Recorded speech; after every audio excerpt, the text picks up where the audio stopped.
Our wonderful Premier is built a concentration camp in Toowoomba, and it's open. And she'd probably like to fit all of us into it.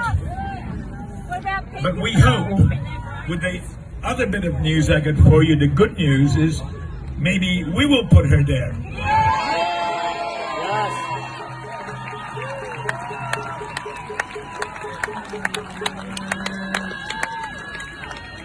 Now, for those who don't know me, I am a practicing barrister and I'm a former Crown prosecutor.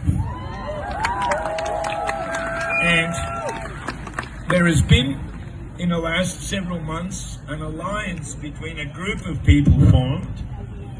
Most of these people are former law enforcement personnel, Queensland Police, Victoria Police, New Zealand Police, British Police, people who have left because they were conscientious objectors and they didn't want to subject themselves or their families to risk to their lives.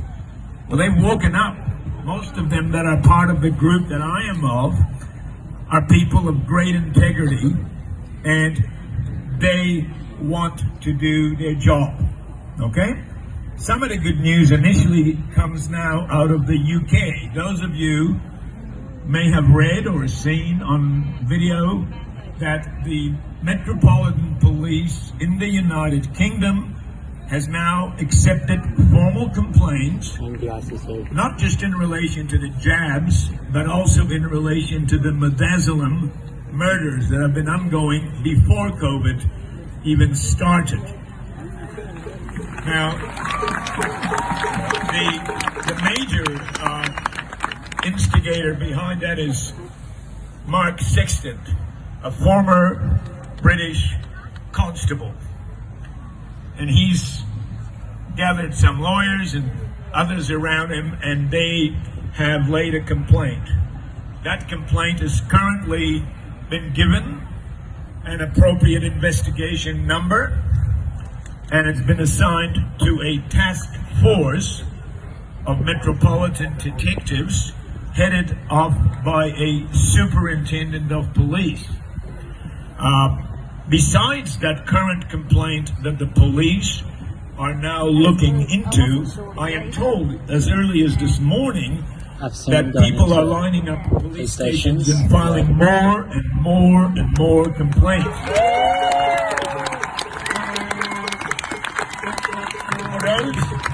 For those who are looking for a job, the police are going to be recruiting again, but they're not going to be able to ask for jabs because they won't be able to do their work.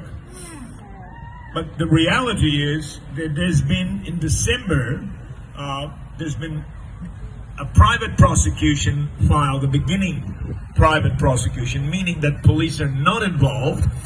Private citizens in the British type of legal system may also lay formal criminal charges. Now, that was filed by a fellow called Michael Obrenicia. Michael is a movie director of all things, but a very, very clever and astute activist who's been behind it.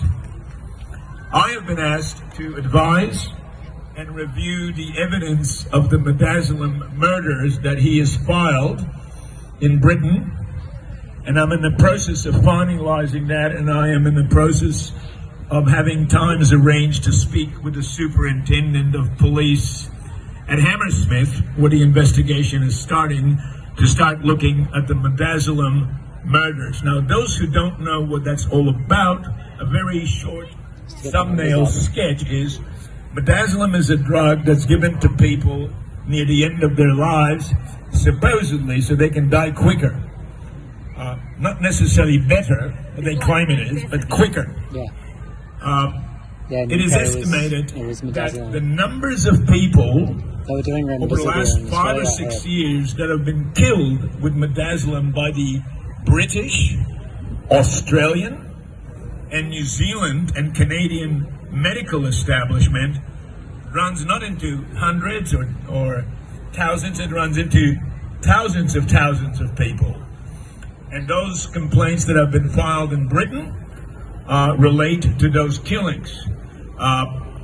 Also, I should indicate to you that the group that I am working with, and again I say, I'm speaking about across Australia, officers from Queensland, Victoria, from New South Wales, Northern Territory and New Zealand are commencing to investigate the deaths of those people.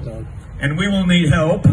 So at the end of this, I'll give you some information that if any of you know anything, we would like you to communicate with us because we're collecting this information.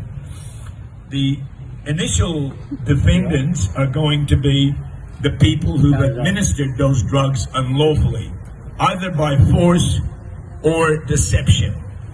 And that amounts to murder, okay? So that's ongoing. And the good news is that we were commencing investigation. Well, we have commenced investigations, but we are prepared to be laying formal private criminal prosecutions in relation to this type of corruption. There is a group that's going to be formally formed and created perhaps by the end of February, which sole purpose is privately, that is not as a government, as a non-government organization, to investigate, publicly expose, and privately prosecute corruption throughout the governments of this country, New Zealand, and Great Britain.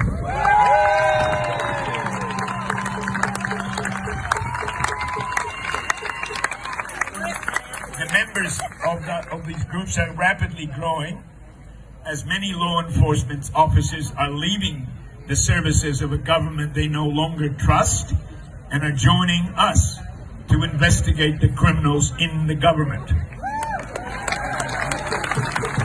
Just to give you an example of how seriously corrupt the system is and how it's actually serving us, is that initially the police in this state, by the Chief Commissioner of Police, were told that those who had any medical, religious, or any other reasonable grounds for an exemption should submit those exemptions. I can tell you, as a matter of fact, none of those exemptions, and many of them worthy, were given anything more but a blanket refusal.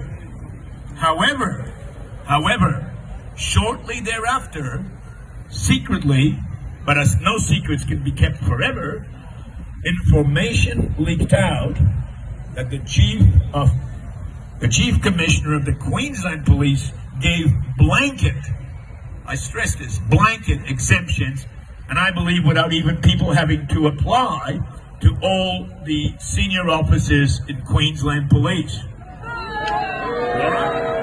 Now, I thank them for this because it's woken up the rank and file of the Queensland Police to the fact that they don't give a damn about them either. So now they're working with us, and this corruption will be exposed and it'll be submitted to litigation. So that's the good news. Things are happening. Let me make a further comment about the leading edge of this action, which has started in Great Britain in December, when the private prosecutions were filed, and subsequently when Sexton recently filed the formal complaints. They're moving forward. Our group here in Australia and New Zealand is working with the British together. And the information is being shared and it'll be rolled out over here. So what's happening over there will happen here. But it will happen here if you, the people who we do it for, support it. You have to stand behind us and support justice. The situation is that all of us who are doing this are volunteers. We're not being paid for doing any of this, but it's one of those situations where they say that if you can do something about as serious as this, then you must. It's not a question of commerce. profit. It's a question of survival of our society and our children. So we will be rolling out very soon. I mean, it's already started in effect. There's people that are being interviewed, statements are being taken, documents are being collected to provide sufficient evidence for our prosecutors to review. And when the prosecutors find there is sufficient evidence for criminal charges, then those will be launched.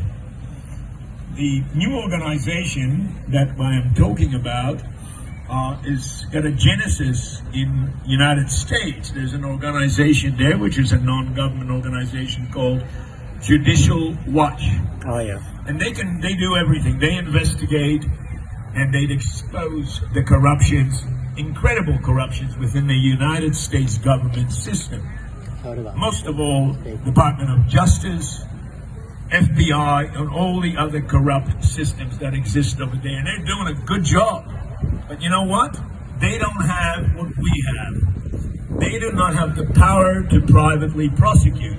The only way you can prosecute is through the formality of a police officer laying charges or a grand jury indictment. Well, we don't have that problem. We can privately prosecute. You, the people, can privately prosecute, and you will need assistance to do this, and that's why we put together this organization. With your support, we will bring to justice every corrupt official that we find, and maybe that huge amount of money that's been spent in this wonderful detention center that Palashchuk is creating can then be used properly. A lot of hard work has to be done, and we can only do it with your support. I'm happy to answer a couple of questions before I go up, because you need to go for a walk, I'm told. So if there's any urgent questions that you want to ask about this. Oh, there's one last thing I'm going to do. I'm going to give you the details of who to contact and submit any information that relates. Sorry, this mic is dropped a bit. Can you hear me now? Okay.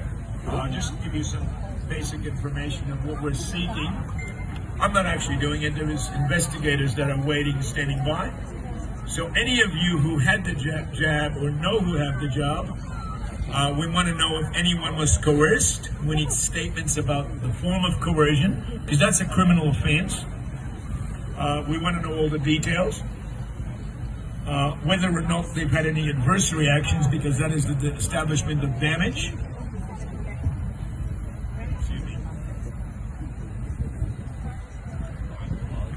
Also, we're seeking any information about any vaccine programs people have participated.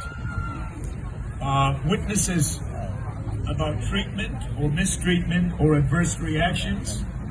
Anything that anyone may have felt was wrong when they were witnessing any of this. Basically, I can't give you this number, but I can tell you what it is, and I think if you go on Tricky's website, it'll be there. But any of that information that you have, that you want us to look at and investigate and potentially prosecute, is at an email address of Lucy. Is Lucy, small b 4457 at Gmail. Now that address will be given to Tristan. He'll put it on his website. So if you've got anything you want us to know and look at, get it down to us and we will start to investigate it. It is the process of being negotiated with Judicial Watch. Will either become Judicial Watch or will become some form of Citizens Commission for investigation into corruption. The name is not settled. It's in the process of subject to negotiations with our American counterparts. The email address, and I'll do it slowly. The name Lucy, Lucy, B for brother, 4457 at gmail.com. And I'll give that to Tristan. And that can be put on the website. So thank you, and we're looking to hear from you so we can get going on this. Thank you, Gary.